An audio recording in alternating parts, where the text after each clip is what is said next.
तुम्हाला मला एक गोष्ट खूप सांगूशी वाटते आणि मी ती सांगणार आहे आत्ता. म्हणजे सासू जी आहे ती आई कधीच होऊ शकत नाही. कारण आपल्याला एकदा उपवाशी बघून आपल्या आईला इतका त्रास होतो की आपली आई तिनं तिनं म्हणते, अगं जेवण करून घे, अगं असं अगं तसं.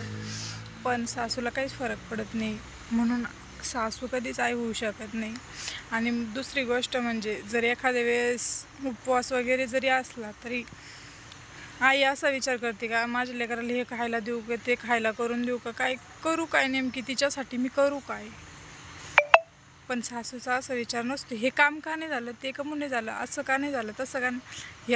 ह्यो एक सासूचा विचार असतो आणि आईचा विचार वेगळा. त्याच्यामुळं सासू कधीच आई होऊ शकत नाही. आणि जे लोक मला कधीच लोकांनी कशीच असे घाण वगैरे कमेंट आजपर्यंत टाकलेले नाही. पण माझं हे वैयक्तिक मत आहे म्हणून मी तुमच्या पुढे मांडलेलं आहे. तर तुम्ही कमेंटमध्ये सांगा की मी हे बरोबर बोलले का, नक्की सांगा.